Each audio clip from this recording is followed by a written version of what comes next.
In this video, we're going to be going over 10 fragrances that you can blind buy right now without even thinking twice, and you're going to be set to go. You're going to have a great fragrance that you can wear every day, all the time, and just get a ton of use out of without having to worry about it. I think that's something that is beneficial in this day and age where there are so many things to choose from and so much information out there, which is very helpful, but oftentimes you can find yourself with information overload because everywhere you look, there's a review or something on everything, and at that point, how do you really narrow it down? It can be challenging. So this video just going to give you some options that you can pick up right now, and simply they're just going to work, and it doesn't get easier than that.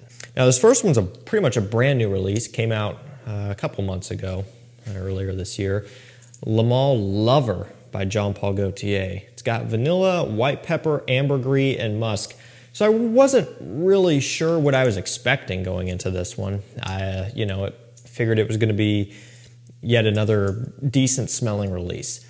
I was hoping that it would be a fresh summer version, even though, the notes didn't look like it, the name didn't really allude to it, the bottle doesn't have anything like that going on. There was always a part of me I was hoping that they might bring back something similar to Popeye Superman Eau Fresh. Every time, I'm always hoping for it. Never seems to happen, and it did not happen here either. Although, it is a bit different than the original, it's different than the new Elixir, L'Homme Le Parfum, Ultramale, Aviator, all of those. It does stand out a bit here. So it is a little bit fresher than a lot of the other ones, but it's not as fresh as the summer versions. It's just yet another little tweak or variation of this very successful and very popular DNA. So there's going to be a familiar smell to this one, just given the vast majority and just given the vast number of releases that they've put out over the years, and a lot of which you've probably smelled, maybe unless you're new and you haven't. But still, it's going to be something that is just pleasing to the general public and to people who are just getting started. This is the type of thing that you pick up and you smell or try in a department store and you go, yeah, that smells really good. And you end up going home with it. You swipe your card, you pay retail, and off you go. Now, you don't really have to do that. This one is in stock on discounters. I'll link it down below along with everything else. But still, I think it's a good, safe, blind buy scent that could be utilized as a everyday wear scent if you wanted it to. Now, obviously, once you really start cultivating a collection, you'll find that there are certain things suitable for certain situations in summer and certain things that are much better for certain times of the year in winter. And once you get there, you can start to narrow things down and sort that out for yourself. But if you're working with a limited amount of fragrances, this is something that you could get away with most of the time. It might get a little sweet in summertime, but if you're indoors, it's not really going to make a difference. Next up, we have L'Homme Le Parfum. Man, I've talked about this one a ton, and I absolutely love it. It's got ozonic notes, geranium, and amberwood. It's a mix between Y Eau de Parfum and the original classic L'Homme, which is a gentleman's scent. It kind of has a ginger, apple, woody smell to it. Y Eau de Parfum has an apple, sweet, ambroxan, sage, lavender smell to it. You're kind of crossing paths here. You're getting a bit of a gentlemanly vibe, but then you're also getting a little bit of a modernized blue fragrance undertone with this one, combined into one. And I love it for that reason. I think it's a pretty genius release. It's kind of combining the best of both worlds, something that's a little bit more classic and something a little bit more modern. Ultimately, that's going to give you something that people are going to just go crazy for and love the smell of this stuff, especially when it is a bit warmer outside. It does open up and come to life. It's also going to be something that you could wear dressed up or dressed down. Formal, casual, to school, to work, anything you can use this one for. And also, the price point is not outrageous. I think general going rate on discounters is about $80 for 100 ml, which is about $25, $30 cheaper than Y Eau de Parfum, and about on par with the original L'Homme. Maybe a bit more expensive, a tiny bit, but still, in today's day and age, as far as designers go, in a world full of elixirs and parfums, $80, that's really not too unreasonable. Now, this next one is Chanel Allure Homme Edition Blanche. I love my little 50 ml bottle. It's nice. I mean, this can actually fit in your pocket, which is really cool and might come in handy sometimes because this one does not excel in the performance department, which sucks, and it's a big issue because you spend a pretty considerable amount of money on this and then it doesn't last all day long. But unfortunately, that's just how it goes. I don't know of any straight up clones of this one off the top of my head, although I feel like I should. Help me out, please. Is there a clone of Edition Blanche?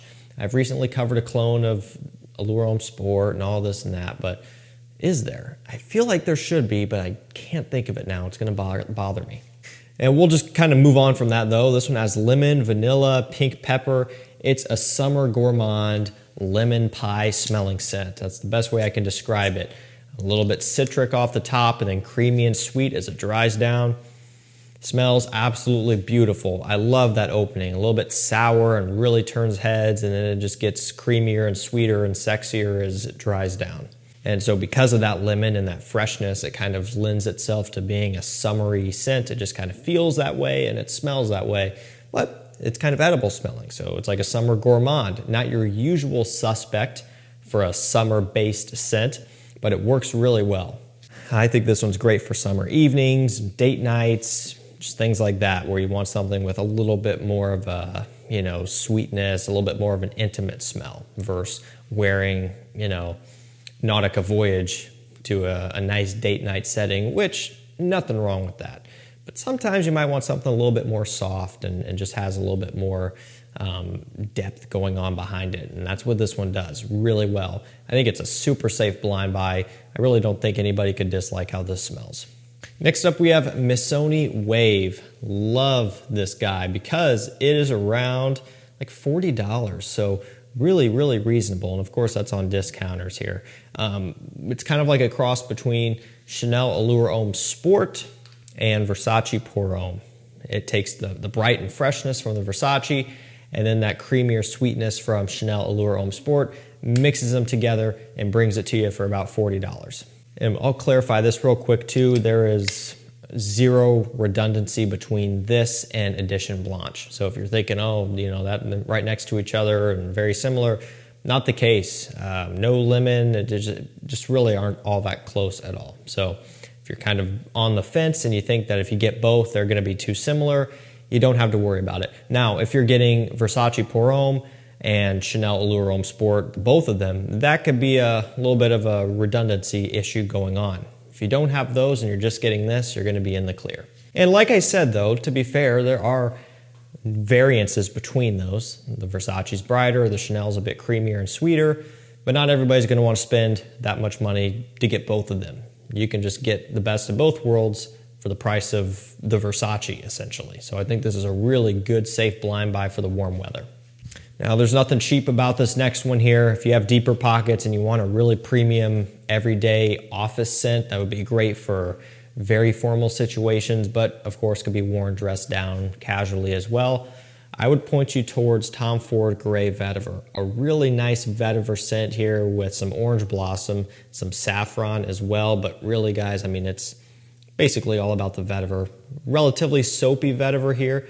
So it's going to be clean. It's not going to be too earthy, too strong, too stringent. It's not really going to be like something like, for example, Terre d'Hermès, the original, the Parfum, Eau Intense Vetiver. It's not quite that harsh because those can be a little bit polarizing. Again, to use the word soapy, it's more soapy, clean, fresh, and kind of an aromatic take on a vetiver scent. On discounters, I think you're looking at about $180 for this 100 ml bottle. Nothing about this is cheap or affordable or anything like that.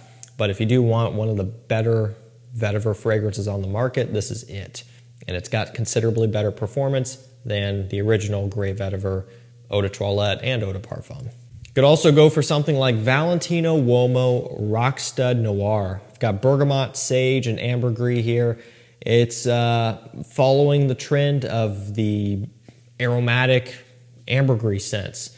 A lot of them out there. All of the YSL Ys, Ralph's Club, and you got this one now, and so many more that I'm completely blanking on right now. But if you just do some digging, you see that very common.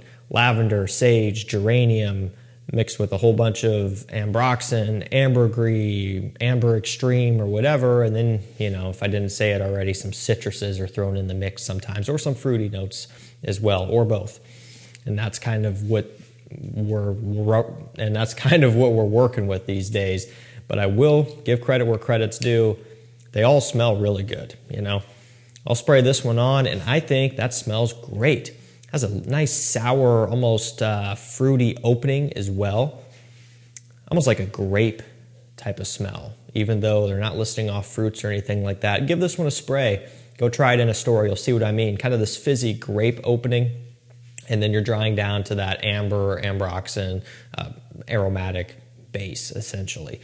So to me, it doesn't really necessarily smell like YSL L'Homme Le Parfum or Ralph's Club or anything like that, but it does kind of find itself in that camp, essentially. Just something that's very mass-pleasing and versatile, and really it's hard to put a season on it. It's hard to put a certain specific situation on it. It's kind of just like it does everything anytime. You know, I wouldn't call this a summer scent or a spring scent or a fall scent. It's kind of just all year round. I wouldn't classify it as a date night scent or whatever. It does everything. And I think that level of versatility is oftentimes welcomed when it comes to just the sheer amount of releases out there. This one is really easy to pull off. Next up, we have Versace Eros Flame. This one is a lot better than I thought it was going to be, and over the years, I've continued to love it more. You know, when it first came out, I liked it okay, but I love it now. I think it is a really, really strategic and well thought out release. And I don't think I saw that necessarily when I first got it in, but I think so now. It's got orange, vanilla, tonka bean, and lemon. One thing that you're not getting a ton of is the apple and the mint, and even the tonka bean as well. There's some in here for sure, and you pick up on it, no doubt, but the apple, the mint, which was kind of the driving force of the original Eros, sometimes it could get a bit too much, a bit too overpowering, a bit too piercingly sweet, a bit too just overbearing, you know, and that was one of the main things with Eros. It's just in your face. This one's creamier, it's more smooth, focusing on a peppery spiciness with some nice citruses and fruits combinations there off the top, and you're still getting that sweetness from the vanilla and that sort of thing, but it's just a bit more refined and honestly a bit more kind of focused for fair weather. So to me, the original Eros is all about fall and winter time, and especially winter time. Very sweet. You want some cold weather to kind of tone it back. I could see this one being worn springtime into early summer evenings as well, if you regulate it and you're okay with that. I mean, I just think there's a lot more versatility out of Eros Flame than the other existing Eros fragrances. So it's a really smart release, a really good pickup, and it's not breaking the bank either. You can get testers, and I believe they come with a cap for, I don't know, in the $50 to low $60 range. I mean, it's a really good one. Next up is Prada L'Homme. It's the original. It's got iris and neroli, some black pepper in here, and a whole bunch of musk and things like that. Some light woods going on, but this is a real nice soapy clean signature scent. Any time of the year for any situation, you can spray on Prada L'Homme and you're going to be set. And because of the iris and because of just how it's composed, the fact that it's not like, you know, an aquatic or a super sweet scent, it's just different. It's not going to be nearly as popular as you might have it in your head. When you see all the hype and you see everybody saying everybody's wearing Prada L'Homme, it's done for now, it's too popular. I don't know about that. I think there are still going to be quite a few people who aren't brave enough to wear Prada L'Homme, and it's not challenging. You watching this video and myself and just a lot of us who are here watching these videos, this is no problem to pull off for us. But some people might, you know, not feel the same. They might not smell this one and fall in love with it like a lot of us do. Discounters, it's $100 or so, not quite as low as it used to be, but still not hateful either. You know, $100 will get you a long way, a lot of use out of this one. Paco Rabanne Pure XS, the original, is, to me, a pretty unique release, and it sounds, you know, crazy because it's Paco Rabanne. That's not me hating, but you know, you take a look at the Invictus releases and the 1 million and the fact that there are just so many of them. And then of course the XS line, which there are quite a few. You know, you might not necessarily expect to get a super unique product, but this one to me it stands out, and there are a few clones of this one. And this isn't all that expensive to begin with. So that tells you that they are onto something here. If clone brands are cloning it, I mean, to me, that's kind of a compliment. So that's one way to look at it. It's got vanilla, sugar, myrrh, and a boozy note in here, and a ton of other notes as well. They have a bunch listed off, but those are the highlights. So it's sweet, kind of has this cola fizzy smell, a little bit of an alcohol kick going on. The opening, one of my favorites. I mean, just fantastic, bubbly, bright, sweet, addicting. I mean, this is one that I don't get tired of it. I could wear this one for days in a row. I could smell that opening every day. I'm not going to get sick of it. I mean, this is a really good, addicting scent that's super reasonably priced. You can get 100 ml unboxed for 39 bucks. Testers going for a bit more, full presentation going for a bit more. You're not usually going to be paying more than $50 for this one. It's a really, really good scent at an affordable price. Last up for this video, we have Gucci Guilty Parfum. So I've talked about this one quite a bit, and it's not the most popular choice, and it is a little bit newer. It came out not this year, not last year, but maybe the year before, or maybe it did last year. I don't know. It all starts to get confusing to me, but still new. It didn't get a ton of hype. It's expensive, which is the main problem. It's, you know, a line that just kind of is hit or miss. This one's got juniper, orange blossom, and some patchouli in here. I think it's great. It has a really unique texture to it that is hard for me to describe in words, and it's hard for me to put my finger on, but it's just unique, and that's the name of the game here for this one to me. It's just different. It has a real cool kind of sweet, gummy texture that is something I haven't smelled before. A ton of use out of this one can be had. I mean, you can wear this anytime. People are going to love it. It's a great performer. It's a true parfum. It's expensive, but discounters carry it, and honestly, again, it goes pretty far with the amount of use that you can get out of this one. Alrighty guys, that's going to do it for me. Some fantastic, safe, blind buy fragrances that you can get right now, not think twice. You're going to get a ton of use out of these. Links to all these will be down below. Feel free to hit those up. You could save a lot of money. And speaking of saving money, the #1 place that you need to be is my mailing list and texting list. You can sign up by putting your email in at the link down below and send any text to the number down below. And that's it. You're opted in. Anytime brand new releases hit discounters or anytime rare and discontinued fragrances pop up and come in stock, I'm sending out notifications. You're going to be able to get some really, really hard to find releases. You're going to get some great deals on new stuff, and it just couldn't be easier. Make sure you sign up. We'll see you over there. Thank you guys so much for watching. Stay safe, stay healthy. We'll see you tomorrow with another one. Take care.